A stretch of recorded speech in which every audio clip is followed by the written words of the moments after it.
Ó Maria concebida sem pecado, rogai por nós que recorremos a vós. em nome do Pai, e do Filho, e do Espírito Santo.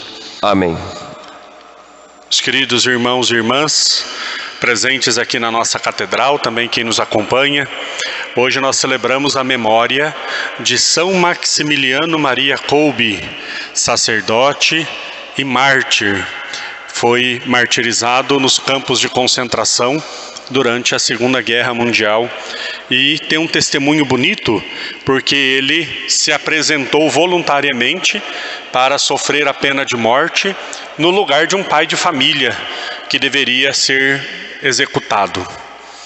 Naquele tempo, quando algum dos prisioneiros fugia do campo de concentração, havia uma punição. E dentre essas punições eram escolhidos alguns homens para morrerem, como exemplo para os outros, para que não fugissem, né? E entre os que foram escolhidos, um homem muito desesperado, gritando, chorando e falando: eu sou um pai de família, eu tenho filhos. E São Maximiliano, que não tinha sido escolhido entre eles, disse ao guarda: então, eu vou no lugar dele. E aí o guarda aceitou, soltou aquele homem que era pai de família, e o padre Maximiliano foi então no lugar dele. Eles faziam coisas horríveis durante a Segunda Guerra, né? Coisas horríveis.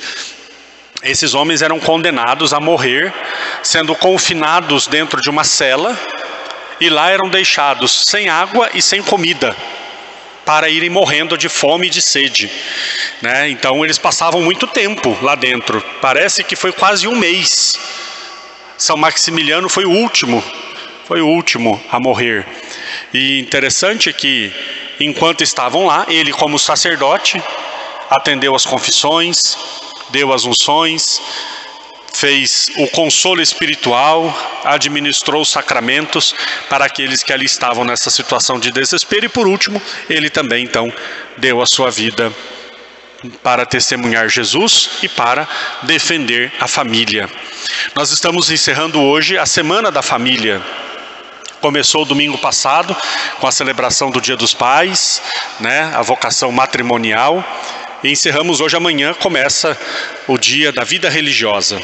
Pois bem, encerramos então com esse homem que deu a vida para salvar um pai de família, testemunhando o valor que a família tem e o valor que a família deve ter no nosso coração, nas nossas orações e no nosso testemunho de fé, testemunho de vida. A família hoje, eu acredito que tem sido um dos grandes alvos dos ataques do inimigo. Um dos maiores alvos do ataque do inimigo tem sido a família. E vejam, todas as vocações são importantes, é claro, né? O sacerdócio é muito importante.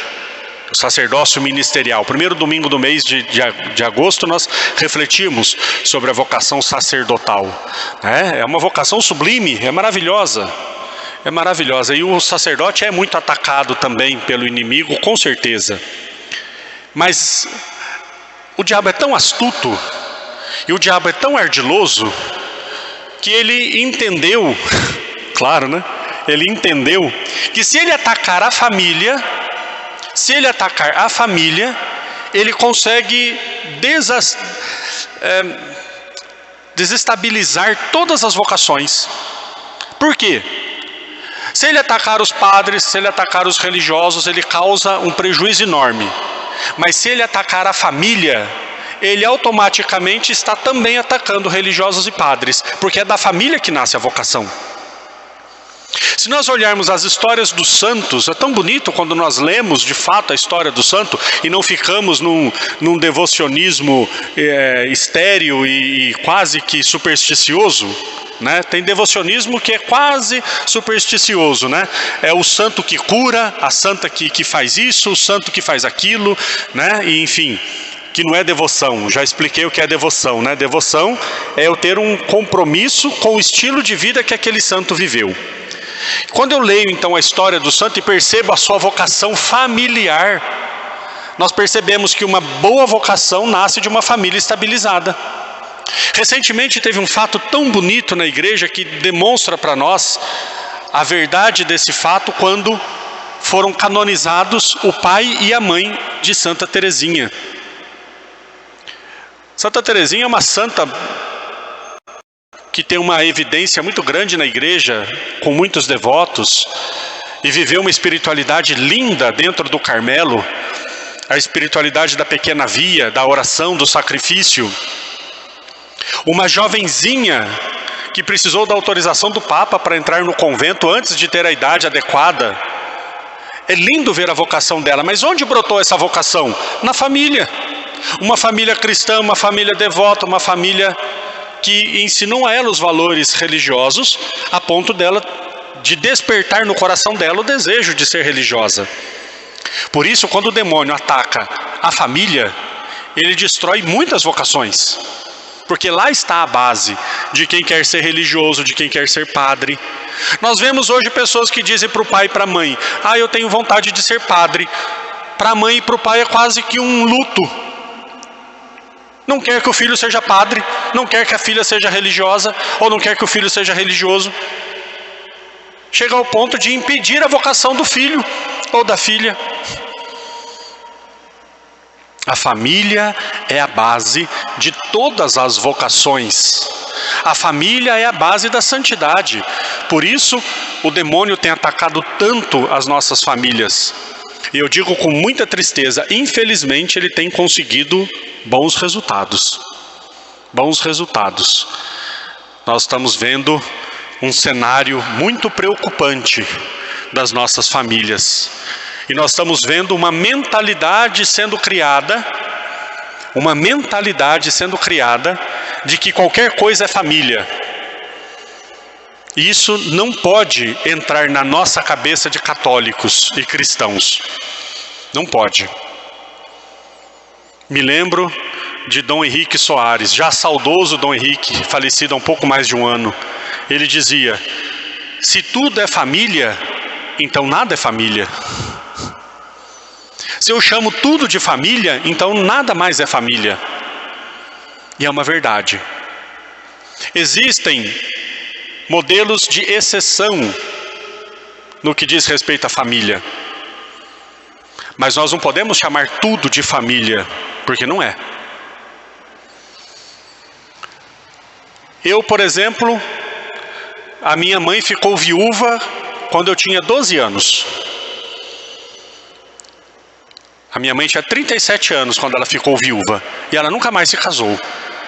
Então, lá em casa, a nossa família era, durante muito tempo, a minha mãe, eu e os meus irmãos. É família? É claro que é família. É óbvio que é família. É óbvio que é família. Então existem modelos, quando o pai às vezes fica viúvo, ou a mãe fica viúva, acontece. Mas chamar tudo de família está errado. Tudo chamar de família. Hoje tem esses novos modelos que vão falando, né? Novos modelos. Agora tá uma bagunça. Já está passando um pouco a onda, porque essas ondas agora também são tão rápidas, né? É tudo tão rápido que vem um absurdo e vai embora tão rápido quanto e vem outro pior. Eu não sei nem se eu vou falar o nome certo, mas eu não estou preocupado em saber dessas coisas mesmo. Tem o que eles chamam de, acho que é poliamor, onde tem relacionamentos com mais de 2 pessoas. Antigamente tinha um nome horrível para isso, que eu não tenho nem coragem de falar. Mas querem normatizar o que é absurdo, tornar normal o que é um absurdo. E olha, o demônio ele é muito esperto, repito, o demônio é muito esperto. Ele vai fazendo as coisas de um jeito que aos poucos parece que vai se tornando normal. Aos poucos. De tudo aquilo que hoje nós temos de estranho, de absurdo, de errado, um dia já foi um choque terrível, mas aos pouquinhos vai se tornando normal. E aí nós temos aquela célebre frase: hoje em dia é assim. Que coisa feia. Ontem nós ouvimos o Evangelho, Jesus falando do divórcio, né? Perguntaram para Jesus a respeito do divórcio. A gente acha que isso é coisa atual. Hoje em dia é assim, né? Desde o tempo de Jesus o povo já queria separar e casar de novo. Antes de Jesus, Moisés teve que dar uma lei. Ainda perguntam, mas Moisés deixou. Jesus falou, por quê? Por causa da dureza do coração de vocês. Não, mas hoje em dia é assim, padre. Aos pouquinhos. Vocês já viram aquela metáfora de que se você pega um sapo e joga na água quente, se você pega um sapo e joga na água fervendo, ele pula e sai daquela água na hora. Ele reage imediatamente. Mas se você coloca o sapo na água fria, acende um fogo bem baixinho, e aquela água vai esquentando aos pouquinhos, aos pouquinhos, aos pouquinhos, até que aquela água ferve e o sapo morre lá dentro com a água fervendo e não percebe. É assim. Aos pouquinhos vai se tornando normal, aos pouquinhos vai se tornando corriqueiro. Agora é assim. Não, não é assim não.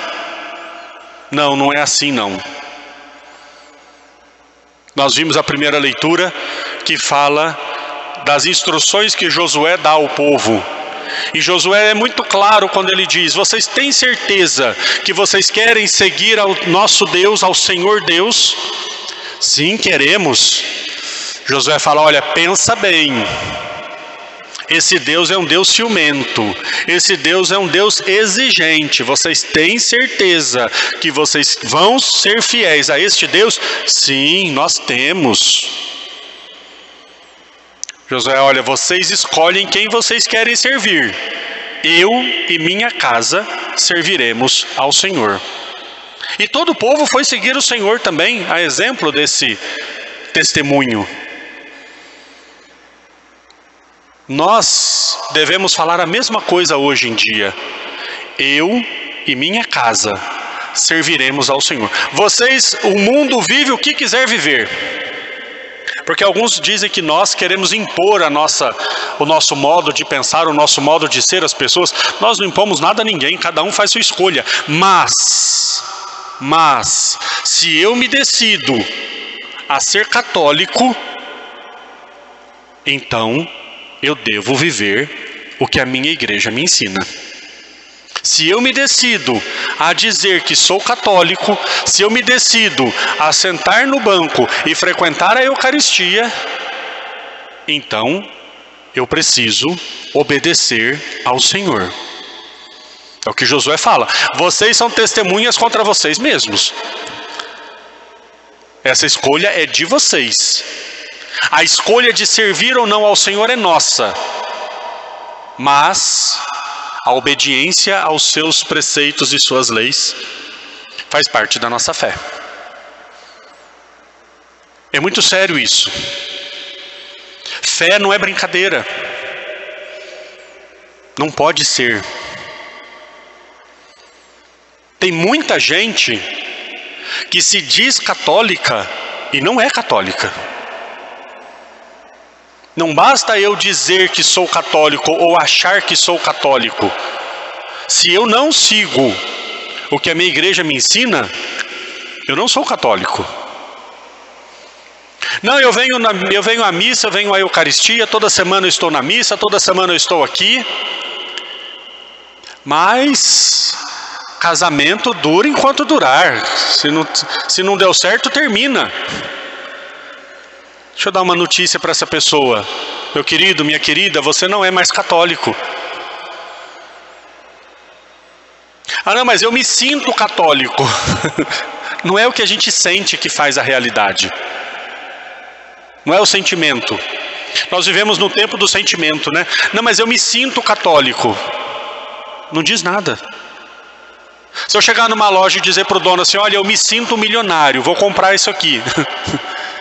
Ele vai rir de mim e falar, se você não tem dinheiro no banco, meu querido, o que você sente não faz diferença nenhuma. Não é verdade? Eu me sinto o rei da Inglaterra. Não sou o rei da Inglaterra. Eu me sinto, não interessa. Eu venho à missa, eu me sinto muito católico, mas eu acho que se a mulher não está contente com a gravidez, ela tem o direito de abortar. Deixa eu te dizer uma coisa, você não é católico. Esses tempos atrás o Papa Francisco falou uma coisa que eu fiquei impressionado. Ainda bem que foi o Papa quem disse, porque se sou eu, imagina. O Papa disse assim, olha, tem gente que vai à missa, tem gente que comunga. E ele foi mais firme ainda, viu? Tem gente que reza a missa, nós padres, mas está longe de Cristo. É isso. Eu e minha casa serviremos ao Senhor. Esse é o testemunho que nós devemos dar nos dias de hoje. Que nós devemos dar nos dias de hoje, com toda a firmeza, com toda a convicção. Eu e minha casa serviremos ao Senhor. E nós temos hoje o santo que deu a vida por causa dessa verdade. Deu a vida para testemunhar a sacralidade dessa instituição querida por Deus. Meus amados e amadas, nós estamos numa guerra. Nós estamos em guerra. Nunca nos esqueçamos disso. Nós estamos travando uma guerra para defender aquilo que para nós é sagrado. Não é contra a carne e o sangue que temos que lutar, mas contra os principados e potestades que querem destruir a família. Rezemos, lutemos, testemunhemos, para que Deus possa reinar em nossos corações e nos corações de todos. Louvado seja nosso Senhor Jesus Cristo. Seja louvado.